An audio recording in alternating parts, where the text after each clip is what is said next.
Hi, everyone. I'm excited to welcome...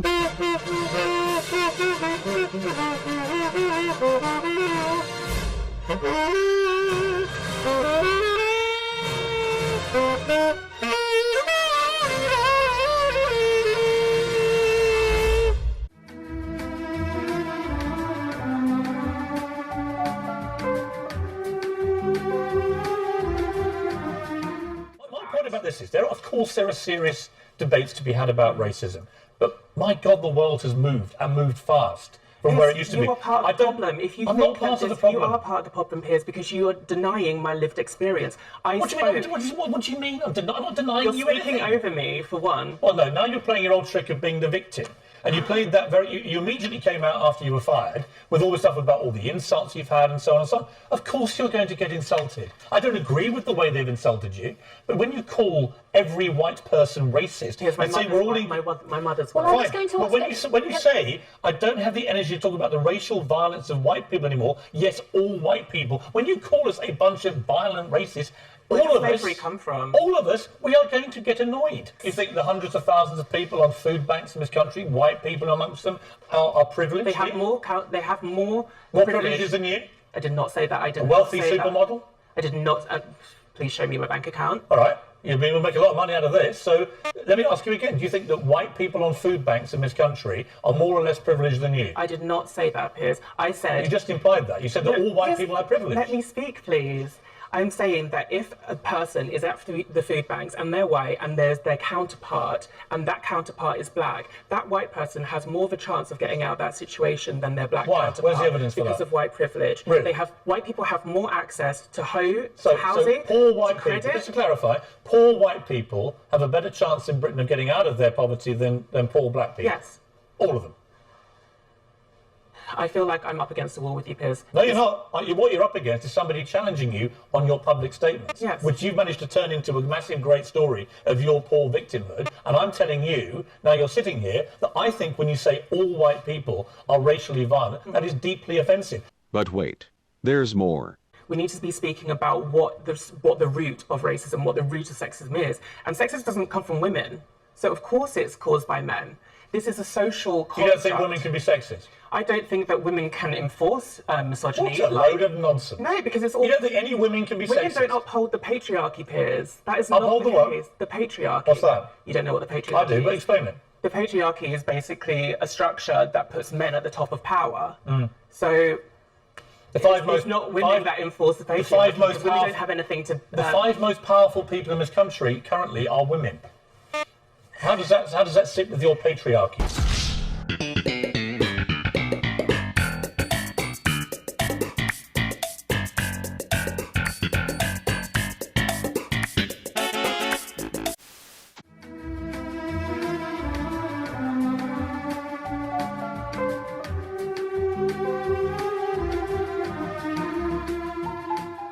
Look, I've seen a lot of... Thank you so much for having me. I've seen a lot of your clips, and I can't help but think whether you actually mean half the things that you say and whether you're just trying to get attention. Do you actually believe in what you say, or are you just trying to stir the pot? Well, a lot of people have that reaction. A lot of people have that question. I don't know why it should be weird that a gay guy would be skeptical or fearful of Islam. I don't see anything strange about a gay person liking the Bible and liking the First Amendment and liking low taxes. I don't find anything odd about me, really. In order to find me peculiar or strange, or in order to think that perhaps I'm putting it on, you have to sign up to this idea of identity politics, which suggests that just because somebody is black or gay or a woman, they have to have particular political or ideological positions. I reject that idea. Well, I don't care whether you're gay or whatever. I'm just saying, you know, some of the things are just so outrageous, and the way you put them, I think, is he like a real-life Borat that's just out there to make fun of everyone and what do you think is outrageous? What do you think that I've said is outrageous? Well, give me something and perhaps I can explain it for you. You've called rape culture a fantasy. You've likened feminism to cancer. You've said that women on the pill don't look right, they don't talk right, but you suggest that we don't... Well, all those things are true. Okay, you said that all those things are true. Do you really believe it, Rape culture on American college campuses, you know, to say that there is a rape culture implies that there is a system or an environment which encourages rape. That doesn't exist on American college campuses. And to believe in the statistics that feminists peddle, so 1 in 4, 1 in 5 women is going to be sexually assaulted, encountered in her time on campus, you'd have to believe that American college campuses have rape rates that approach those of the Congo, where rape is used as a weapon of war. We don't reward rapists in our society. We put them in prison. On the feminism question, women agree with me. 4/5 of American women do not describe themselves as feminists, and just 7% of British women describe themselves as feminists. I would imagine that Australia, being a very sensible country, would share those views too. It's only journalists who insist on political positions and insist on feminism in public. Actual people at home agree with me. I've heard you say that with almost every interview that I saw you do. But on your statement... Then you should ask different questions, darling.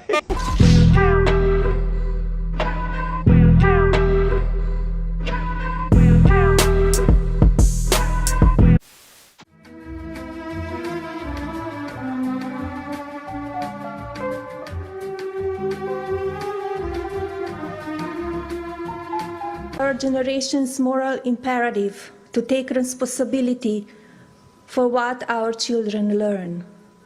We must turn our focus right now to the message and content they're exposed to on a daily basis through social media, the bullying, the experience online and in person. That was the First Lady, Melania Trump, speaking at the UN yesterday about cyberbullying. So how did the left, how do liberals react? Well, they attacked the First Lady online. During an interview, Hillary Clinton even took a shot at the First Lady for not doing enough. Really? Joining us now, Fox News contributors Tommy Lahren.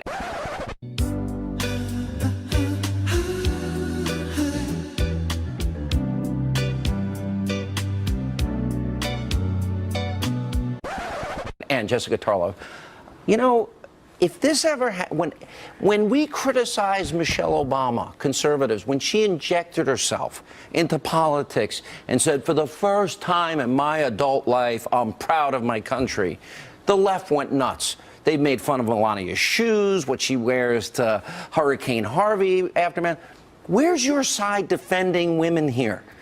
Right here. You're it?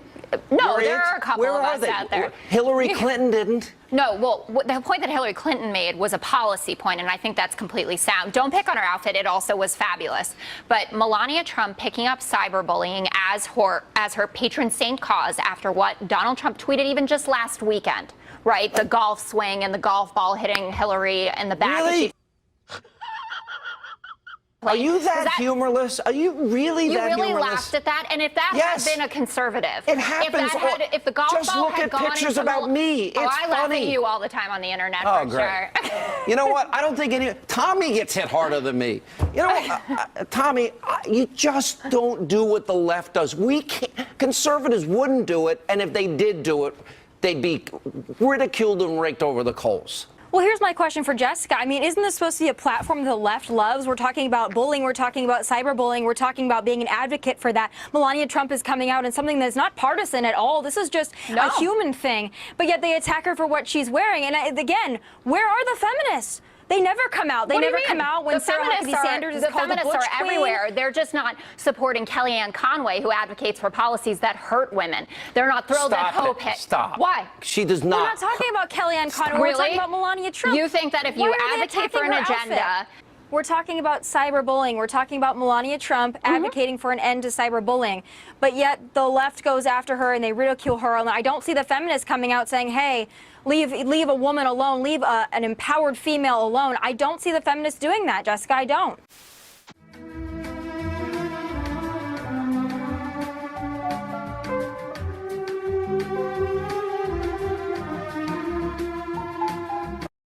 What kind of country is modern Britain? No doubt it's a country that likes to think of itself as inclusive, but that depends where you're standing. To me, as a transgender mixed-race person, we live in a deeply racist society.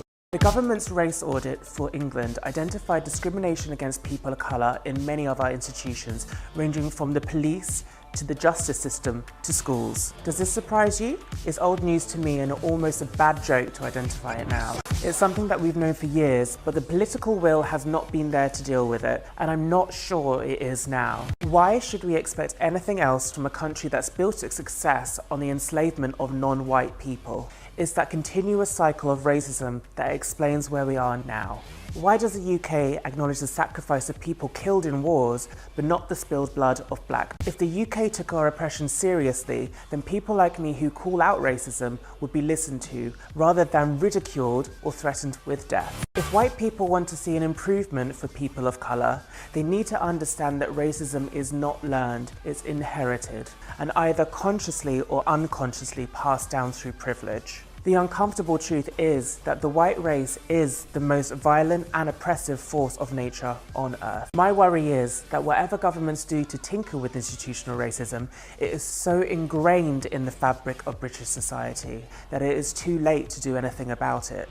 And from the world cinema in Herne Hill to our own little cinema here in SW1, Monroe joins us now. Thanks for joining us and for your take. Is Britain a deeply racist society? We live in a society where we won't even talk about it.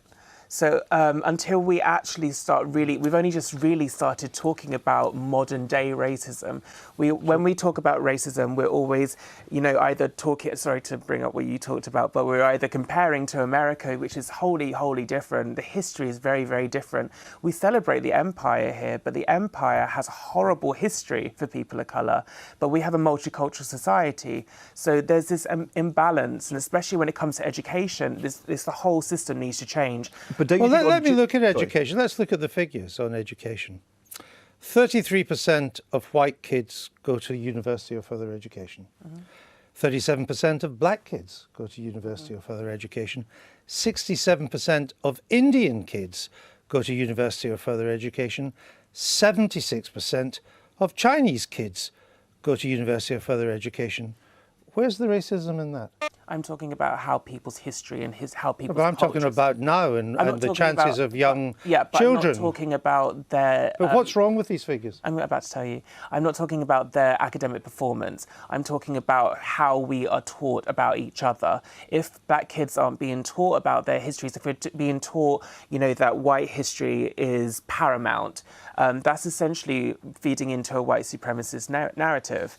We can't be teaching kids that white is the default, that white people's history is the sole history of this country. We need to be taught about black contributions and other contributions of other cultures within society. But for most people, what racism is and what they'd like to improve is the chances of people getting on regardless of the colour of your skin. That's not just racism, though. I'm talking about the mental health. But it's still quite an important thing. And these figures would suggest that as a country, we're doing reasonably well. No, that's facts and figures. But you think, facts and figures are important.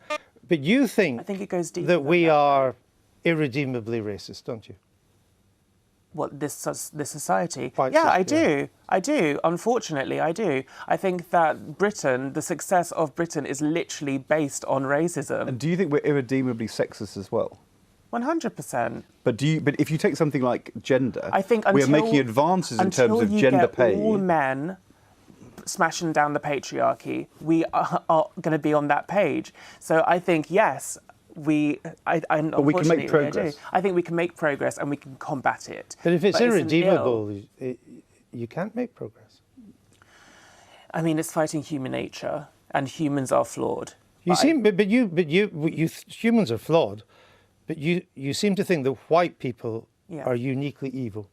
I didn't say that. I didn't say that individual people are unique. Well, I'm talking about society. No. You said whites are the most violent and oppressive people. On Earth. Well, yeah. That's what you said in your film. And if you're going to go back so that to would seem to me that statistics point that out too. Really? Well, yes. The Chinese were massacring Chinese and other races long before they'd ever met a white person. Attila the Hun wasn't white. It's the same in the subcontinent if you go back hundreds of years as well. The genocide in Rwanda was black on black. So is the Congo, which is the rape capital of the world. These things have got nothing to do with white people. 85% of whites in this country feel they belong to Britain. 84% of Asians. 81% of black people. It's not clear that non-white people in this country feel the way you do.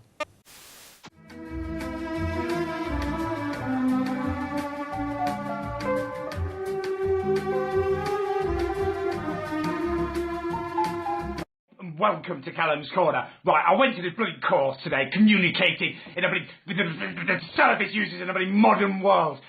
Walked out halfway through. I'm not chowing down on that crap sandwich any longer. I do not care if I lose my job over this. It is ridiculous. Absolutely ridiculous. Telling me how I can sit. Oh, legs together, pancaking my bloody testicles, so I feel faintly nauseous all the time. You'd like that, wouldn't you? Honestly, it is pathetic. Absolutely pathetic. I'm a man. There's nothing wrong with that. I've got a bloody meat and 2 veg. I've got a package between my legs. It's fine. There's nothing to be ashamed of. That's a woman. She's got a bloody lady garden and dirty pillows. There's nothing wrong with that. Granted, it can be difficult to tell now with the bloody little emo smurfs and stuff. But they'll tell you. Just ask them what they identify with. Otherwise, everyone's going to be a bloody it just to please an obnoxious few people who are too ugly to get a boyfriend or a girlfriend. That's where it all comes from, I tell you. She had a face like a monkey's arse. Her mouth was the anus, farting out his dirty, obnoxious views into the world that the rest of us just have to chow down on. Well, I'm not going to be that man anymore. I'm not going to eat that shit sandwich any longer. Madness. You've got no idea what it's like out in the real world. I'm working with 80-year-old and 90-year-old men and women. Don't call it gender-neutral language. They want to be called pet and love and stuff. It makes their bloody day. You've got no idea what goes on in the real world. Sitting there with your bourgeoisie, pen-pushing, cushy roll. Shit goes down in my job. Literally. You, feminist bint, could not handle it. I'm not naming any names before you start getting all bloody litigious, but you know who you are, and you can kiss my hairy arse. I do not care if I lose my job. It is worth it. Just not to eat this crap anymore. Idiot.